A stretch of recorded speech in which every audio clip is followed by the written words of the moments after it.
Bueno, el padre Jerónimo Olleros ha vivido mucho tiempo en el Cusco. Ahora es el director nacional de los colegios Fe y Alegría. Ustedes saben que esta es una enorme iniciativa solidaria, ¿no es cierto? Fe y Alegría es un proyecto educativo que no solo tiene reconocimiento mundial, tiene el respeto de los peruanos. Así que hoy día voy a entrevistar al padre Olleros, le voy a preguntar de todo, las preguntas son bienvenidas. He anunciado además en Twitter y en Facebook que vamos a hacer esta entrevista, así que hay muchas dudas sobre la fe. Hay muchos temas por resolver hoy en Semana Santa. ¿Cómo está, padre Olleros? Bien, muchas gracias. Bienvenido al programa. Buenas noches, Milagros, y a todas las personas que siguen tu programa. Realmente anima, orienta, y yo creo que llegas con un buen mensaje de esperanza, que sea de esperanza, a tantos hogares. Le agradezco, padre, y me va a perdonar si soy hereje con alguna pregunta. Bueno, que te perdone Dios, como dice la... Sí, no te preocupes, que todo... Que Dios me va a perdonar. Muy bien. Eso, por supuesto. Padre, ¿qué piensa usted de las personas que no creen en Dios? Porque hay como una sensación de que si no crees en Dios, entonces te vas al infierno, de que si no crees en Dios, entonces vas muerto en esta vida. Y hay como un bloque en la Iglesia Católica, o no solo en la Iglesia Católica, en cualquier iglesia, que dicen, ¿cómo es posible que tú no creas en Dios? ¿Qué le dice usted a las personas que no lo hacen? Me da la impresión de que muchas veces creemos que esa negación de Dios en realidad es sobre todo cuestionar la manera, las formas, el estilo en que nosotros vivimos nuestra fe. Yo creo que a veces nuestra manera de vivir no es suficientemente entusiasta o en fin, animada, ¿no? Para que las personas pues reconozcan lo importante que es tener a Dios en cuenta. Yo creo que no es tan cierto que las personas no crean en Dios. En lo que no se confía muchas veces, como digo, es en la manera de creer, en las formas. Pero todo el mundo dentro, hablando así con sinceridad, todo el mundo dentro del corazón mantiene una admiración por lo grande de este mundo, por el que ha vivido para nosotros, que es Jesús. Y saben reconocer la presencia de Dios, que nos desborda en muchos momentos. Yo pienso que es así. Yo pienso que el sentimiento religioso no desaparece tan fácilmente. Y hay personas que de hecho pueden haber pasado por momentos, por trances muy dolorosos en sus vidas o muy complicados, y que se han alejado un poco de la fe, se han alejado de la iglesia, cualquiera que sea, y de pronto dicen, si existiera Dios no me pasaría tantas cosas malas. Sí, efectivamente, el tema del mal, la desgracia, el sufrimiento, no tiene explicación. No tiene explicación, y entonces buscando a alguien que dé explicación a esto, pues creemos que Dios es el que nos va a resolver estos problemas, estas situaciones, estas dificultades, cuando en realidad Dios pues deja el mundo en nuestras manos, y hay cosas que dependen de nuestro actuar, de nuestro comportamiento, y no quiere decir que Dios sea ausente de nuestros problemas. Quiere decir que Dios cuenta con nuestra libertad, y lo que espera es que en esas circunstancias sepamos asumir nuestra tarea. Pero ¿cómo manejar los avatares de esa libertad? Hoy día es Jueves Santo, hoy día se celebró la Eucaristía, ¿no es cierto? La última cena.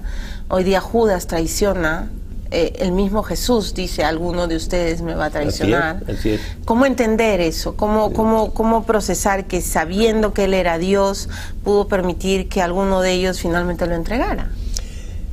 Claro, podía haberle sacado del grupo, si quieres, y ya se hubieran evitado los problemas, pero quiso mostrar su generosidad de ánimo, ¿no? De saber contar con todas las dificultades. Tú preguntabas, pues eso, ¿no? Cómo manejar el sufrimiento, la dificultad. Bueno, Jesús es un ejemplo clarito de cómo, adivinando que venían problemas serios por su manera de vivir, por su dedicación a nosotros, por aceptar lo que Dios le había pedido, que fuese un servidor de todos con su propia vida, pues siguió hasta este momento.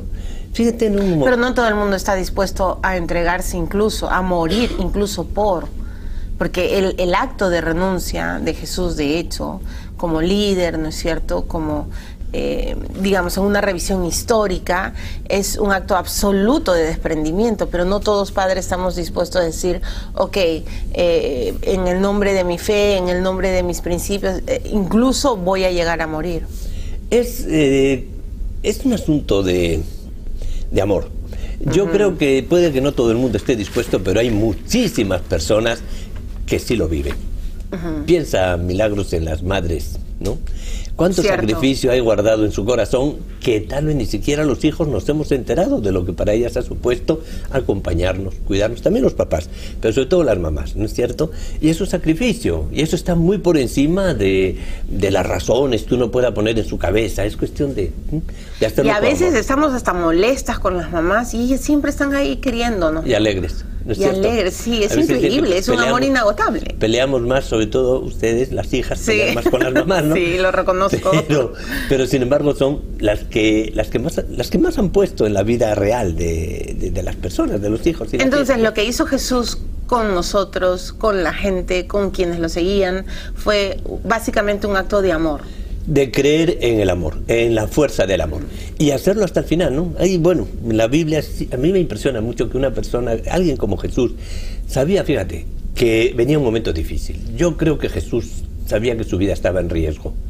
Y cuando se reúne, como hoy día hemos recordado en la Eucaristía, en la Cena del Señor, cuando se reúne con sus amigos, ¿qué hace? Lo primero de todo, da gracias. ¿Cómo te explicas que una persona que sabe que delante le viene un peligro, que le viene una amenaza, lo primero que hace es dar gracias? Solamente porque tiene una profundidad de alma, de espíritu y una entrega tan grande que le permite reconocer que la vida vale la pena vivirla así y da gracias. Y da gracias a Dios, claro. Sí, claro. Y sigue además en el proyecto. Y sigue, no se retira. ¿Cómo? ¿Y qué hacer? Y quiero articular bien mi pregunta. ¿Y cómo definir la salvación cuando uno ha pecado tanto? Porque, por ejemplo, Judas, frente a todo lo que viene después, él no soporta la conciencia y termina suicidándose. Y es, de hecho, uno de los primeros suicidas de la historia. Y entonces uno se pregunta cómo manejar los grandes pecados que uno tiene en la vida. Porque la opción no es el suicidio, obviamente. Evidente, ¿no? Bueno, hay situaciones, efectivamente, la de Judas es una decisión que nos afecta, nos impresiona que se pueda llegar a ese extremo, pero eso indica que las personas somos mucho misterio, no lo podemos explicar, pero el milagro grande, el milagro grande es la misericordia de Dios, el gran misericordioso. Y eso no lo podemos nosotros tampoco poner en normas, en criterios nuestros. Dios nos desborda en generosidad y Él comprende a todos y de eso tenemos que estar convencidos. Por eso cuando tú decías al principio de nuestra entrevista, ¿te crees en Dios? A mí me parecía tan bonito eso. Creer en Dios es creer que Él va a hacer las cosas mucho más de lo que a nosotros se nos puede ocurrir, de lo que podemos imaginar. Y no por eso nos hace sentirnos inferiores, sino nos hace sentirnos capaces de reconocerlo y caminar junto con Él. Hay en varios pasajes de la prédica católica, por ejemplo, se dice que los suicidas se van o no al cielo, el infierno, estos conceptos que atormentan a la gente, ¿no es cierto? Al final, Padre, ¿hay cielo, hay infierno? ¿A dónde nos vamos? Yo creo que hay misericordia de Dios y que Dios sabe entendernos hasta el final y después de nuestra vida. Y tenemos que saber acoger su corazón generoso, comprensivo, de Padre, que sabe por encima de todo poner la bondad, ¿no? ¿Siente usted que a veces algunos sacerdotes han sido demasiado intolerantes con los pecadores? Es posible. Yo me puedo reconocer también que en algún momento he podido llamar la atención demasiado y no he transmitido, pues, la comprensión que Dios nos enseña y la tolerancia, ¿no? Estos días antes de estas fiestas que vienen ahora, porque son fiestas desde hoy, jueves, mañana, viernes, sábado, ¿no?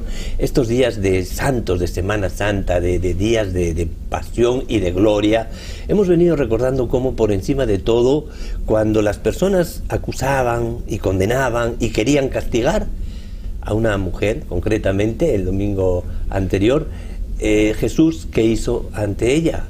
Comprenderla, animarla, quererla, perdonarla y quererla, y hacerla sentir persona. Por supuesto. Y yo creo que ese es el estilo de Dios. Ese es el estilo de Dios. Lo que pasa es que nosotros efectivamente muchas veces hemos puesto antes nuestros criterios que no la bondad de Dios, ante nuestras leyes y no su actitud de Dios que tanto nos aprecia. Me gusta hablar con usted, Padre Olleros, porque muchos de los seres humanos somos Magdalena, somos Judas, somos Pedro, negamos, nuestra vida no es perfecta, nadie es santo, ni inmaculado, ni devoto, y a veces como que hay una... no quiero decir un radicalismo de la pureza, claro, pero a veces algunos sacerdotes... Sí, pero la Magdalena estuvo al lado de la cruz por supuesto. Y supo acompañar en los momentos difíciles. Entonces es muy bueno que nos reconozcamos que somos Magdalena, que somos Pedro, que supo llorar y supo también acercarse en esto, ¿no? Y entonces... Le voy a hacer una pregunta hereje. Yo creo que Magdalena se enamoró de Jesús. Yo creo que Jesús transmitía tanto amor y tanto cariño que ciertamente muchas personas... Que muchas mujeres se iban a enamorar de él. Muchas personas se quedaron asombradas. Claro, sí, yo estoy convencida también. Era un hombre muy fuerte, ¿no es cierto? Muy intenso. Era una persona que convencía tremendamente, ¿no? Y eso yo creo que les habrá ayudado a todos los que le conocieron directamente a animarse a seguir con él. Y a nosotros hoy día. Porque fíjate, se mantiene un poco la misma figura tan viva entre nosotros, y en estos días que estamos celebrando, claro, pues nuestro pueblo nos lo hace sentir, que es alguien que nos acompaña en los momentos más difíciles y nosotros tenemos que acompañarle, ¿no? Tengo que ir a una pausa, pero ¿le hubiera encantado conocer a Jesús? A mí creo que lo conozco ahora suficientemente para que anime mi vida. Es decir, que es un imposible haberlo conocido hace 2000 años. Me siento muy bien con haber recibido la fe y tener una experiencia tan cercana de lo que es Dios en nuestra vida. Muy bien. Estoy conversando con el padre Jerónimo Olleros, ya lo han escuchado, un padre, no voy a utilizar esta palabra que a veces los periodistas usamos, un padre abierto, no, es simplemente un hombre que está dispuesto a conversar, y creo que así debería ser, siempre entre todos, más allá de curas o laicos o no sé, pertenezca a la religión que usted pertenezca. Creo que lo importante en el mundo es conversar, poder cruzar ideas, hacer reflexiones. Me voy a la pausa y regreso. Mañana es Viernes Santo. Mañana, bueno, en unos días, mañana Jesús está en la cárcel. Buen punto para tratar. ¿Qué hacemos con las personas que están encarceladas? ¿Nos vengamos? ¿Las odiamos para siempre? ¿Les deseamos hasta el final de sus días que se queden en prisión? Regreso con el padre Olleros.